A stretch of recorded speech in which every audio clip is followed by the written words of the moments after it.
Hello everyone, welcome to Learn and Enjoy YouTube channel. I am Hema Jain. Her Sunday में हम world की best seller book का review देखते हैं। आज भी हम संडे स्पेशल में वर्ल्ड की बेस्ट सेलर बुक जो है 7 habits of highly effective people उसका रिव्यू देखने जा रहे हैं। इसके ऑथर का नाम है डॉक्टर स्टीफन कवी। डॉक्टर स्टीफन कोवी इन्होंने यह बुक 1989 में लिखी थी और ये बेस्ट सेल्फ हेल्प बुक आज तक की मानी गई है। इसके 15 मिलियन से ज़्यादा कॉपियाँ निकल चुकी है और 30 लैंग्वेजेस से अधिक लैंग्वेजेस में ये पब्लिश हो चुकी है।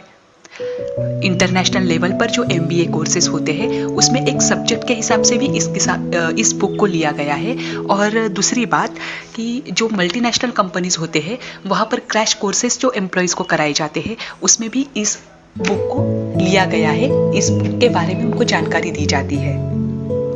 तो जो अमेरिकन ऑथर है डॉक्टर स्टीफन कोवी वो एक कीनोट स्पीकर भी है। अब ज़्यादा देरी न करते हुए आज हम इस बुक का रिव्यू देखने के लिए जा रहे हैं जो अति प्रभावशाली लोगों की 7 आदतें होती है, जिसमें सबसे पहला है बी प्रोएक्टिव नॉट रिएक्टिव। लेखक का कहना है कि don't be reactive at any circumstances. हमारे रिएक्शंस हमारे कंट्रोल में होने चाहिए। यहाँ पर एक एग्जाम्पल दिया जा रहा है कि 2 तरह के लोग होते हैं। एक ऐसे व्यक्ति होते हैं कि उनके लाइफ में कोई प्रॉब्लम्स आते हैं तो वो उसका दोष दूसरों को देते हैं, और दूसरे एक इस तरफ के लोग होते हैं कि लाइफ में प्रॉब्लम्स आई है, प्रॉब्लम्स आना हमारे हाथ में नहीं था पर उसका सॉल्यूशन निकालना हमारे हाथ में है। लेखक यहाँ पर 2 तरह की प्रॉब्लम्स की बात करते हैं। जैसे एक सर्कल ऑफ कंसर्न होता है और एक सर्कल ऑफ इन्फ्लुएंस होता है। सर्कल ऑफ कंसर्न में वो चीज़ें आती है जो हमारे कंट्रोल में नहीं होती है, जैसे कि नेचुरल कैलेमिटीज, एक्सीडेंट या किसी को गंभीर बीमारी होना या फिर और कोई चीज़ें, किसी की डेथ होना, ऐसे या फिर और कोई प्रॉब्लम्स जो हमारे हाथ में नहीं है। वो प्रॉब्लम्स उनका कंट्रोल हमारे हाथ में नहीं है, पर लेखक का इसके आगे कहना है कि एक उसके अंदर एक सर्कल ऑफ इन्फ्लुएंस होता है जिसका कंट्रोल हमारे हाथ में होता है। फॉर एग्जाम्पल हमारा माइंडसेट, दूसरी चीज़ हमारी थिंकिंग या फिर हमारा रिएक्शन। उस टाइम पर हमारा जो एटीट्यूड है, पॉजिटिव एटीट्यूड, ये चीज़ें हमारे हाथ में होती है। तो लेखक कहते हैं कि जो हाईली इफेक्टिव पीपल होते हैं उनका जो ध्यान होता है वह उनका सर्कल ऑफ इन्फ्लुएंस जो है वो उनके कंट्रोल में होता है। अब 2 व्यक्ति है, एक सामने से बाइक पर एक इंसान जा रहा है और उधर से कार से एक इंसान आ रहा है।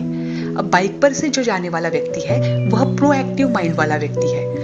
अब कार वाले व्यक्ति ने ड्रिंक की है और वो आकर इसको धड़क देता है। तो जो बाइक वाला व्यक्ति है वो देखता है कि कार वाला व्यक्ति आकर इसके साथ ही झगड़ा कर रहा है। बाइक वाला व्यक्ति उसे कहता है कि ठीक है आपने ड्रिंक की, कोई बात नहीं, और वो चला जाता है। लेखक का यह कहना है कि बाइक वाला व्यक्ति वहां पर शांत क्यों रहा, क्योंकि उसकी बाइक की इंश्योरेंस निकला हुआ था, उसे बाइक से कोई नुकसान नहीं था और वो अपना टाइम स्पेंड इस व्यक्ति के साथ नहीं करना चाहता था। बाइक वाले व्यक्ति का क्लियर माइंडसेट था कि यहाँ पर मैं अगर इसके साथ टाइम स्पेंड करूँगा, फालतू का टाइम वेस्टेज करूँगा, झगड़े करूँगा, उसको ही मैं वापस कुछ ना कुछ रिएक्शन दूंगा, वो तो मुझे पैसे देने वाला ही नहीं, मेरे बाइक का इंश्योरेंस निकला हुआ है, मेरा नुकसान नहीं है, पर मेरा टाइम और दिन पूरा खराब हो जाएगा। मेरा समय मेरे लिए बहुत इंपॉर्टेंट है। ये होता है प्रोएक्टिव माइंडेड। तो लेखक का कहना है कि बी प्रोएक्टिव बनो। हमारे लाइफ में सिचुएशंस आएगी, हमारे प्रॉब्लम्स भी आते हैं, उस प्रॉब्लम को उस टाइम पर हमें कैसे हैंडल करना है ये हाईली इफेक्टिव पीपल जानते हैं और वो रिएक्टिव नहीं होते हैं। उसमें से वो कुछ ना कुछ पॉजिटिव एटीट्यूड निकालते हैं, कुछ ना कुछ नया निकालते हैं और क्रिएटिव बनकर आगे निकल जाते हैं। तो पहला पॉइंट है, पहली हैबिट जो है वो है बी प्रोएक्टिव। सेकेंड है begin with an and in life. अब लेखक का कहना है कोई भी चीज़ जो हमारे लाइफ में होती है वो 2 बार क्रिएट होती है। पहली हमारे इमेजिनेशन में और सेकंड वो रियलिटी में। कुछ भी हो, हमें घर भी बनाना है, घर में कोई सामान या कोई रूम हमें बनाना है तो कौन सा रूम कहाँ पर रहेगा, कौन सा फर्नीचर कहाँ पर रहेगा, ये पहले हमारे इमेजिनेशन में आता है, उसके बाद हम रियल में लाते हैं। लेखक कहते हैं कि एक बार सोचो, अगर आपने इमेजिन नहीं किया और डायरेक्ट रियलिटी में ही आ गए तो आपके लाइफ में बहुत सारे प्रॉब्लम्स हो सकती है, घर में बहुत सारे प्रॉब्लम्स हो सकती है। तो अगर घर को लेकर हम 2 बार उसे क्रिएट करते हैं तो हमारे लाइफ को लेकर भी हमारी एक विजन होनी चाहिए, विजन फॉर लाइफ, कि हम जो भी कार्य कर रहे हैं, जो भी गोल अपने लाइफ में सेट कर रहे हैं, वो कौन से गोल है और वो हम क्यों कर रहे हैं, इसका विजन, इमेजिनेशन हमारे माइंड में क्लियर हो तो हम हमारे जीवन में सक्सेसफुल हो सकते हैं। और जो हाईली इफेक्टिव पीपल है, जो अति प्रभावकारी लोग पाए जाते हैं, उनमें ये जो है इमेजिनेशन और रियलिटी, ये दोनों भी चीजें बहुत क्लियर और स्पष्ट होती है। तो दूसरी आदत उन लोगों की होती है begin with an and in life. तीसरी है पुट फर्स्ट थिंग फर्स्ट। जो हाईली इफेक्टिव लोग होते हैं वो पहली जो चीज करनी है, मतलब जो अर्जेंट भी है और इम्पोर्टेंट भी है, वो पहले करते हैं। अब लोगों ने यहाँ पर, लेखक ने यहाँ पर 4 टास्क दिए हैं। 4 तरह के काम हमारे पास होते हैं। पहला होता है जो अर्जेंट है और इम्पोर्टेंट भी है। दूसरा है इम्पोर्टेंट है पर अर्जेंट नहीं है। तीसरा है अर्जेंट है पर इम्पोर्टेंट नहीं है। और चौथा है कि अर्जेंट भी नहीं है और इम्पोर्टेंट भी नहीं है। अब जो पहला है अर्जेंट और इम्पोर्टेंट, उसे सबसे पहले फिनिश करना है। जैसे कि हमारी कोई ऑफिशियल मीटिंग्स वगैरह है, ऑफिशियल कोई टास्क वगैरह करने हैं, या फिर कोई टेंडर वगैरह करना है, जो भी है कि वो जल्दी खत्म होने वाला काम है और वो इम्पोर्टेंट है, तो उसे पहले फिनिश करना है। दूसरा इम्पोर्टेंट है पर अर्जेंट नहीं है, जैसे कि हमारी फैमिली के साथ मीटिंग्स वगैरह है, उनको टाइम स्पेंड करना है, या फिर हमारी एक्सरसाइज वगैरह है कि जो लॉन्ग टर्म हमें फ़ायदा देने वाली है, इम्पॉर्टेंट है पर वो अर्जेंट करना ज़रूरी नहीं है, उनको सेकंड नंबर पर रखा गया है कि फिर उसको वैल्यू देना है। तीसरा है अर्जेंट है पर इम्पोर्टेंट नहीं है, जैसे किसी ने मुझे इमरजेंसी मैसेज किया है, मुझे उसको रिप्लाई देना है, तो वो अर्जेंट है, उसे तुरंत रिप्लाई देना ज़रूरी है, पर वो इम्पोर्टेंट नहीं है, उसमें आप डिले भी कर सकते हो और उसे अवॉइड भी कर सकते हो। और चौथा है कि इम्पोर्टेंट भी नहीं है और अर्जेंट भी नहीं है, जैसे कि सोशल मीडिया पर टाइम स्पेंड करना, किसी के साथ घंटों तक बातें करना, फ़ोन पर गपशप करते रहना, ये चीज़ें इसको टोटली अवॉइड करने के लिए कहा है। अगर हमें लाइफ में हाईली इफेक्टिव व्यक्ति बनना है तो जो चौथी चीज़ है, जो not important and not urgent जो है, उसको टोटल इग्नोर करना है, और जो अर्जेंट है पर इम्पोर्टेंट नहीं है उसको आप अवॉइड कर सकते हो। जो मोस्ट हाईली इफेक्टिव पीपल होते हैं वो पहले 2 कामों को ही प्रेफरेंस देते हैं, जो अर्जेंट है और इम्पोर्टेंट है, और जो अर्जेंट नहीं है पर इम्पोर्टेंट है। तीसरा तो क्या है, first, put first thing first.